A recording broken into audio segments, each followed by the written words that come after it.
병기 하나님의 군사로입니다. 의의 병기 하나님의 군사로.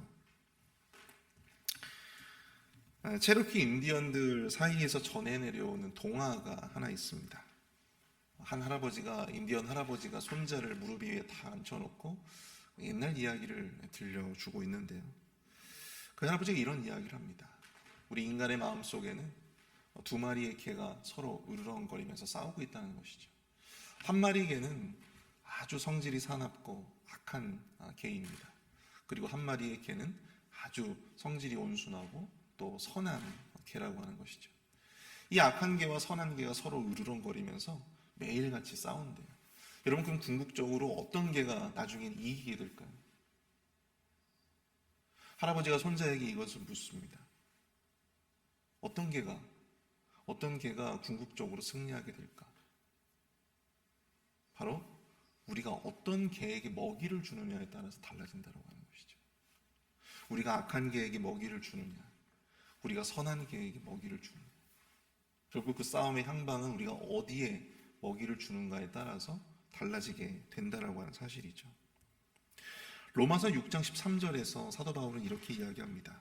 또한 너희 지체를 불의의 무기로 죄에게 내주지 말고 오직 너희 자신을 죽은 자 가운데서 다시 살아난 자 같이 하나님께 드리며 너희 지체를 의의 무기로 하나님께 드리라. 이 개역 한글본에는 여러분 의의 병기로라고 하는 말이 있어요. 의의 병기. 의의 무기보다는 의의 병기가 이렇게 입에 찰싹찰싹 닿는 맛이 나요. 의의 병기로 하나님 앞에, 의의 무기로 하나님 앞에 드리라. 여러분들, 칼이 의사에게 들리면 사람을 살리는 수술의 도구가 되지만 여러분, 강도에게 들리면 뭐가 됩니까? 강도에게 들리면 이게 살인 무기가 된다고 하는 것이죠. 사람들을 위협하고 또 사람들을 괴롭히는 그런 살인 무기가 되는 거예요. 똑같은 칼이라 할지라도 누구에게 어떻게 쓰임받는가가 정말 중요하다라고 하는 사실입니다. 똑같은 성도라고 할지라도 하나님께 의의 무기로서, 의의 병기로서 쓰임받는 자가 있는가 반면에 어떤 사람들은 불의의 무기로 사용되어질 수도 있다라고 하는 사실이죠. 여러분, 바벨론을 우리가 계속해서 묵상을 해보고 있잖아요. 여러분, 바벨론도 처음에는 어땠어요? 하나님의 쓰임을 받았던 사람들이었잖아요.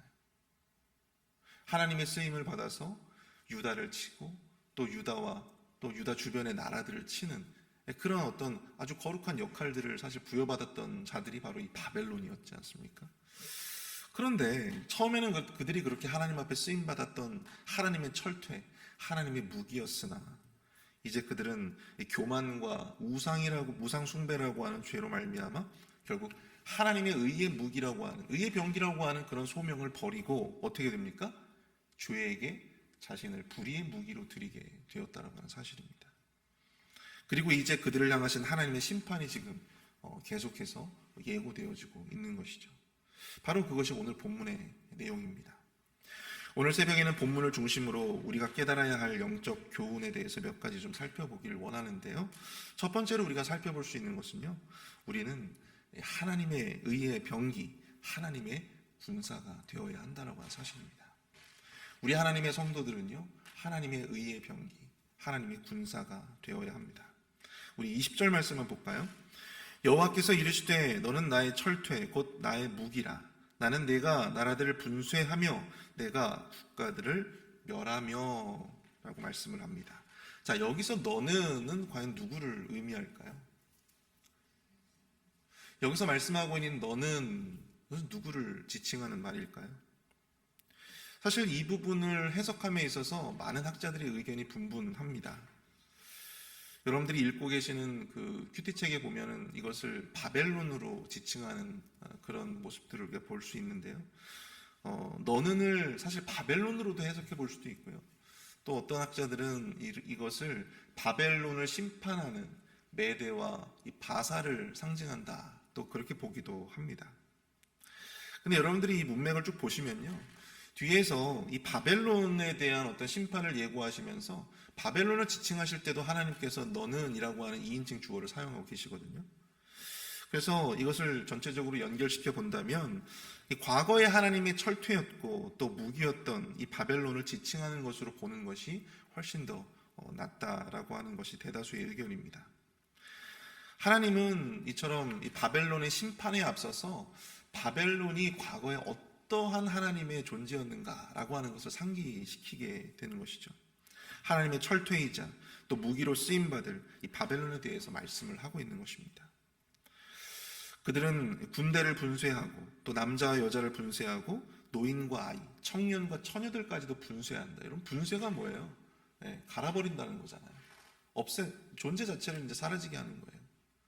목자와 양떼를 분쇄하고 농부와 멍에소를 분쇄하고 도백과 태수를 분쇄할 것이다.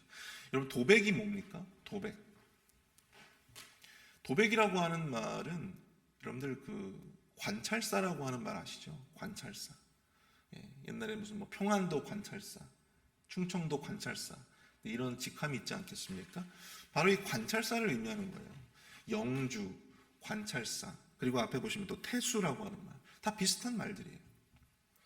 한마디로 아무것도 남기지 않는 진멸의 심판이 바로 심판의 도구로서 이 바벨론이 사용되어지게 될 것이다라고 하는 것을 말씀해주고 있는 것입니다. 실제로 바벨론은요, 하나님의 손에 붙들려서 유다를 비롯한 주변 나라들을 아주 철저히 파괴시키고 또 살육했다고 합니다. 하나님의 손에 들려서 잠시 심판의 철퇴이자 무기로 사용되었지만 그들은 하나님의 의의 무기가 아니었다라고 하는 사실이었죠. 그걸 우리가 어떻게 보면 알 수 있냐면 그들이 하나님에 의해서 쓰임을 받았지만 하나님이 그들을 칭찬하지 않으신다고 하는 것입니다. 그들에게 어떤 상급을 주지 않으셨다라고 하는 거예요.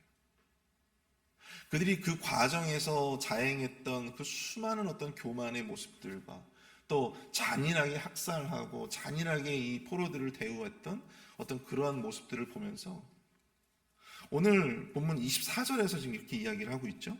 너희 눈앞에서 그들이 시온에서 모든 악을 행한 대로 내가 바벨론과 갈대아 모든 주민에게 갚으리라. 여러분, 시온에서 이들이 얼마나 큰 악을 자행을 했으면 하나님께서 이런 말씀을 하실까요? 우리 어제 말씀에서도 이야기하고 또 오늘 말씀에서도 이야기했지만 마치 하나님께서 그 원수를 갚는다라고 하는 것처럼 이 표현을 사용하고 계시다라고 하는 사실입니다. 그들이 과거에 이 시온에서 어떠한 악을 자행했는지 어떤 그 악대로 그들에게 되갚아 줄 것이라고 하는 것이죠. 하나님은 하나님의 손에 붙들려서 심판의 도구로 사용된 바벨론이 시온에서 악을 행했다고 말씀하십니다. 우리가 계속해서 살펴본 바와 같이 유다의 점령 과정에서 자행된 무자비한 살육, 그다음에 성전 파괴, 이런 그 죄악들을 하나님께서는 묵과하지 않으셨다는 사실입니다. 그래서 25절, 26절에서 이렇게 말씀을 하세요. 여호와의 말씀이니라. 온 세계를 멸하는 멸망의 사나 보라. 나는 내 원수라. 나의 손을 내 위에 펴서 너를 바위에서 굴리고 너를 불탄 산이 되게 할 것이니 사람이 내게서 진 모퉁이 돌이나 기초돌을 취하지 아니할 것이요 너는 영원히 황무지가 될 것이다. 너로 하여금 불탄 산이 되게 하겠다라고 말씀하십니다. 불탄산. 여러분, 불탄산이라고 하는 표현을 한번 잘 보셔야 될 텐데요. 불탄산이다. 불탄산을 여러분들 뭐가 생각이 나세요? 불탄산. 산이 활활 타고 있어요. 뭐가 생각이 나십니까? 여러분, 이 표현은 화산을 의미합니다. 화산. 화산. 그것도 휴화산이 아니고 백두산과 같은 한라산과 같은 휴화산이 아니고 지금도 막 터져가지고 용암이 막 분출하는 그런 활화산을 의미하는 거예요. 여러분들 그 활화산 근처에 여러분 가보신 적이 있으십니까? 저도 가보신 적이, 아마 여러분들이 그 근처에 가보셨다면 아마 이 자리에 있지 않으셨을 거죠. 여러분, 활화산 근처에 사람이 가까이 가기도 참 힘들 정도의 그러한 주변의 모든 것들을 초토화시키는, 그리고 분쇄, 말 그대로 이 오늘 본문에 나오고 있는 분쇄시킨다라고 하는 모든 것을 그 화산으로 덮어버려서 그 모든 생명체들을 끝장내버리는, 활화산 주변에는요 여러분 짐승도 없고 나무도 없고 풀도 자랄 수가 없어요. 그 냄새는 또 얼마나 매캐한지, 가스가 계속해서 분출되잖아요. 있던 생명도 죽음으로 바꾸는 것이 바로 활화살입니다. 근데 자기 주변만 그렇게 죽이는 것이 아니라 스스로도, 이 화산 스스로도 자기 스스로를 파괴시키고 있는 거예요. 자기 스스로도 파괴시키고 있는 것이죠. 타인뿐만 아니라 자기 자신도 영원한 파멸로 또 스스로를 파괴하고 있는, 바로 그것을 하나님께서는 바벨론에게 심판의 메시지로 전해주고 있다는 하는 사실입니다.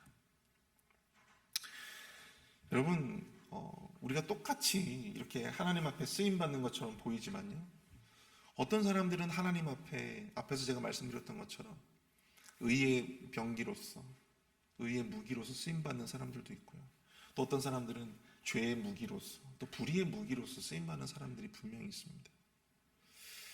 이왕이면 저와 여러분들은 불의의 무기가 아니라 의의 병기로 쓰임받게 되시기를 축복합니다. 여러분, 불의의 무기로 쓰임받는 자들도요, 이 세상적인 어떤 그런 영광의 모습을 취할 때가 있어요. 오히려 그들이 더 우리가 보기에는 더 잘 사는 것 같고, 또 아무 걱정 없이, 아무 두려움 없이 살아가는 것처럼 보여질 때도 있습니다. 어쩔 때 보면 하나님을 떠나서 저렇게 악을 행함에도 불구하고 저렇게 떵떵거리며 저렇게 아무렇지 않게 살아가는 사람들의 모습을 보면, 야, 어떻게 저럴 수 있을까라고 하는 생각을 해보게도 돼요. 그들은 그러나 이 활화산과 같은 심판을 받게 될 자들입니다. 타인뿐만 아니라 그럼 자기 자신도 철저하게 파멸되는 그러한 심판의 대상밖에는 되지 않음을 우리가 기억해야 될 줄로 믿습니다. 그래서 우리가 이왕에 쓰임받는다면 여러분, 우리는 불의의 무기가 아니라 의의 병기로서 하나님 앞에 쓰임받는 은혜가 있게 되시기를 축복합니다. 누구에게 먹이를 주어야 하는가? 우리가 불의의 병기로서, 불의의 무기로서 그러한 삶을 사는데 우리가 거기에 관심을 두고, 우리가 거기에 매력을 느끼고, 우리가 거기에 우리의 모든 열정을 쏟느냐? 아니면 우리가 하나님의 의의 무기에게 먹이를 주느냐? 하나님의 의의 무기로서의 역할을 생각하고 묵상하고, 또 어떻게 하면 내가 이 하나님의 의의 무기로서 살아가야 될까라고 하는 것을 끊임없이 고민하는 사람들, 결국 그 길로 가게 돼 있는 거예요. 우리가 누구에게 먹이를 주느냐에 따라서, 우리가 의의 편, 말씀의 편에 서서 하나님의 목소리가 되고 하나님의 손이 될 수 있다면, 여러분, 우리는 하나님의 의의 무기로서 쓰임받게 되는 것입니다. 근데 혼미해가지고 이게 하나님의 편인지 의의 편인지, 이게 세상의 편인지 죄악의 편인지도 아니 나는 관심 없어, 그냥 나만 편하면 돼 라고 하는 식으로 그렇게 혼미함 속에서 살아가게 된다면, 여러분, 우리는 결국 자기도 모르는 사이에 불의의 무기로서 활화산과 같은 그런 하나님의 심판의 대상이 될 수밖에 없다는 것이죠. 그러나 우리가 힘들지만, 두렵지만, 그럼에도 불구하고 우리가 조금이라도 더 하나님 편에 서서, 말씀의 편에 서서 정말 우리가 의의 무기로서 우리의 삶을 내어드리고자 할 때, 여러분, 우리 복음서에서 하나님께서 말씀하셨던 것처럼 착하고 충성된 종아, 착하고 충성된 종아, 하나님 앞에 인정받고 또 칭찬받는 그 수고를 보상해 주실 그 하나님을 우리가 기대해 볼 수 있지 않을까 생각을 해봅니다. 이 세상에는 꼭 불의의 무기로 쓰임받는 사람들이 반드시 세상에는 보면은 이 불의의 무기로 쓰임받는 사람들도 사실 필요하기는 해요. 왜 그럴까요? 왜 그렇습니까? 불의의 무기로 쓰임받는 사람들이 완전히 그냥 다 없어져 버리면 좋겠지만, 하나님께서는 그들을 분명히 남겨두신다는 건 사실이죠. 왜 그럴까요? 그들이 그렇게 존재함으로 말미암아 하나님의 사람들이 그들로 인해서 더욱더 하나님께 기도하게 되어지고, 또 하나님의 사람들이 그들로 말미암아 더 어떻게 보면 연단을 받고, 또 그들로 말미암아 더욱더 성장하고 또 성숙하게 되어지는 그러한 분명한 효과도 분명히 있습니다. 그러나 비극적인 것은 무엇일까요? 비극적인 것은 무엇입니까? 불의의 무기로 사용되어진 사람들은 그들을 위한 삶을 살아갈 수 없다는 사실입니다. 그들 자신을 위한, 그들 자신의 복을 위한, 그들 자신의 영광을 위한 삶을 살아갈 수 없어요. 그게 저주입니다. 그들은 쓰임받는 것부터가 저주이며 또 그 자체로 하나님의 심판을 이미 받은 것이기 때문이죠. 여러분들은 과연 어떠한 도구로 쓰임을 받을 것입니까? 불의의 무기입니까? 아니면 의의 무기입니까? 아니, 나는 이것도 저것도 별로 관심이 없어. 그냥 내가 편한 대로 신앙생활하고 내 마음에 좋은 대로 그냥 그렇게 신앙생활 하다가 천국 가고 싶어. 하나님은 선택을 우리에게 요구하고 있어요. 불의의 무기로 쓰임받을 것인가? 의의 무기로 하나님의 편에 설 것인가? 오늘 두 번째로 우리가 살펴볼 수 있는 것은 무엇입니까? 우리는 의의 무기, 하나님의 군사로서 죄의 세력들과의 싸움을 두려워하지 말아야 한다는 사실입니다. 의의 무기, 하나님의 군사로서 우리는 죄의 세력들과의 싸움을 두려워하지 말아야 한다. 28절을 보시면 뭇 백성 곧 메대 사람의 왕들과 그 도백들과 그 모든 태수와 그 관할하는 모든 땅을 준비시켜 그를 치게 하라. 여러분, 하나님께서요, 이 바벨론을 치시기 위해서 정말 많은 것들을 준비하심을 보게 됩니다. 바벨론이라고 하는 대상을 치기 위해서 하나님은요, 세상을 준비시킨다는 사실이에요. 하나님은 뭇 백성 곧 메대 사람의 왕들과 그 도백들과 그 모든 태수와 그 관할하는 모든 땅을 준비시켜서 그를 치게 할 것이다. 바벨론은 영적으로서 이 죄와 그리고 죄의 세력들을 상징하죠. 하나님은 그들을 치고 심판하시기 위해서 누구를 준비시키십니까? 하나님 앞에 의의 병기로 드려진 하나님의 사람들을 준비시키는 거예요. 그리고 그들로 말미암아 전쟁을 치르게 하십니다. 하나님의 의의 무기로서 군사된 자들이 바로 누구입니까? 바로 저와 여러분들과 같은 하나님의 사람들이에요. 비록 메대와 바사가 이방의 나라들이었지만, 바벨론보다 훨씬 작고 또 힘이 약한 그런 나라들이었지만, 하나님께서 그들을 붙잡아 주시니까 여러분, 그들이 바벨론을 집어삼키게 되었다라고 하는 사실이죠. 여러분, 좀 역사를 조금 아시는 분들이라면 아실 겁니다. 원래 이 바사가 나중에는 그 모든 나라들을 다 점령하잖아요. 근데 여러분, 바사라고 하는 이 나라는요, 굉장히 작은 소국이었어요. 오히려 이 메대의 지배를 받는 종속 국가였습니다. 그럼에도 불구하고 이 작은 바사가 하나님께서 쓰임을 받으니까 작은 바사가 메대를 먹고 나중에는 어떻게 해요? 바벨론까지 전체를 다, 고대 근동의 어떤 패자로서의 역할을 이 페르시아 제국이 하지 않겠습니까? 하나님을 등에 업은 그 바사와 메대와 바사의 공격에 이 당시에 아주 그 강대한 영향력을 끼쳤던 이 바벨론이 정말 맥없이 무너지는 모습을 성경은 말씀하고 있는데요. 우리 30절부터 32절까지 말씀을 보시면, 바벨론의 용사는 싸움을 그치고 그들의 요새에 머무르나 기력이 쇠하여 여인같이 되며, 저쪽에서는 막 말을 달리며 아주 강인한 그 남성들이 막 달려오는데, 기력이 쇠한 여인들, 그냥 여인들이 싸워도 이게 쉽지 않은 싸움인데 기력이 쇠한 여인들이 싸우니 그게 전쟁이 되겠습니까? 안 되죠. 31절, 그 성읍 사방이 함락되었으며, 32절, 군사들이 겁에 질렸더라. 군사들이 겁에 질렸다. 싸움도 하기 전에 군사들이 벌써 겁에 질렸어요.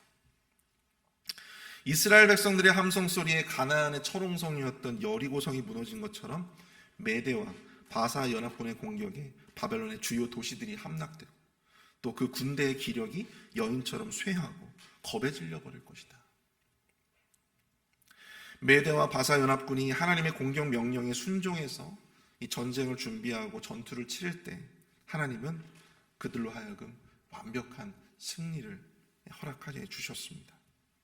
이미 전쟁을 하기도 전에 이미 대적 바벨론은요, 그 마음에 두려움으로 가득 찼고 이미 그들은 싸울 수 있는 모든 여력을 상실해버린 그런 상황이었어요. 그 모든 성읍의 사방이 함락될 것이다. 사랑하는 성도 여러분, 사실 아까도 제가 말씀드렸지만 페르시아의 입장에서, 바사의 입장에서, 메대의 입장에서 이 바벨론과 전쟁을 한다라고 하는 것은 그렇게 간단한 문제가 아니었습니다. 굉장히 두려운 문제였죠. 왜냐하면 나라의 명운을 걸고, 쉽게 말하면 우리가 목숨을 걸고 전쟁을 하는 건 똑같은 상황인 거예요. 그게 어떻게 쉽겠습니까? 쉽지 않죠.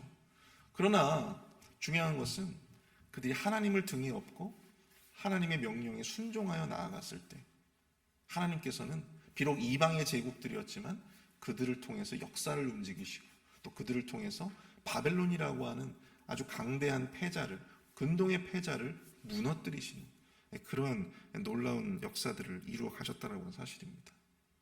중요한 것은요, 우리가 하나님 편에 선다면 절대로 여러분 싸움을 두려워해서는 안 된다는 건 사실이에요. 이왕이면 왜 싸워? 이왕이면 좀 잘 지내야지, 이렇게 생각을 하잖아요. 일반 사람들은 다 그렇게 생각을 해요. 이왕이면 우리가 그냥 조용히 좀 잘 지내고 평안하게 좀 지내야지. 왜 굳이 싸워야 돼? 우리가 이렇게 생각할 수도 있다는 거죠. 근데 여러분, 그게 아니라는 거예요. 우리가 아까도 제가 말씀드렸지만 우리가 어느 편에 설 건지를 우리가 분명하게 정하지 않으면 안 된다고 하는 사실입니다. 하나님은 우리가 불의의 무기로 들이든 의의 무기로 들이든 선택하라고 말씀하시는데, 우리는 아무런 선택 없이 그저 이대로가 좋사오니라고 살면 그게 무슨 신앙생활이고 그게 무슨 그리스도인입니까? 하나님은 우리를 의의 무기로서, 하나님의 군사로서 세우셨습니다. 중요한 것은 하나님의 그 전진하라고 하는, 치라고 하는 그 명령 앞에 여러분 우리가 어떻게 반응하고 또 어떻게 순종해 나아갈 것인가. 두렵죠, 당연히. 두렵죠. 하나님의 편에 서지 않고 질서의 편에 서지 않는 자들에게 너 그거 잘못됐다, 너 그거 죄다 라고 말하는 것이 여러분 두렵죠. 목회자인 저도 두려워요. 그렇게 말하는 것이 두렵습니다. 그렇게 깨우쳐 주는 것이 두려운 거예요. 그런데 여러분, 그럼에도 불구하고 여러분, 하나님께서 그런 명령을 내리신다면 여러분, 우리는 순종해야 된다는 사실입니다.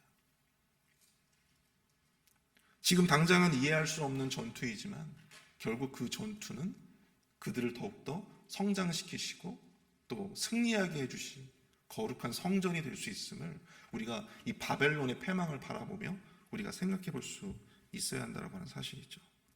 중요한 것은 여러분들 순종입니다. 바벨론을 치라, 대적을 치라 라고 하는 그 명령 앞에 우리가 과연 어떠한 반응으로 하나님 앞에 나아갈 수 있을까? 두렵지만 그럼에도 불구하고 우리가 순종하며 나아갈 때 여러분, 하나님께서 그 모든 대적들을 무너뜨려 주시고 맥없이 패배하게 하시는 그 하나님의 놀라운 승리를 우리 모두가 경험하게 될 줄로 믿습니다. 우리 이 시간 함께 합심해서 하나님 앞에 기도하며 나아가길 소원합니다. 이 시간 기도하실 때 하나님께 의의 무기로서 우리를 드릴 수 있게 하여 주시옵소서. 불의의 무기로 쓰임받지 않게 하여 주시고 그들의 영광을 보며 하나님의 공의를 의심하지 않게 하여 주시고 두려워하지 않고 순종함으로 죄의 세력과의 싸움을 싸우게 하여 주시옵소서. 함께 기도하겠습니다.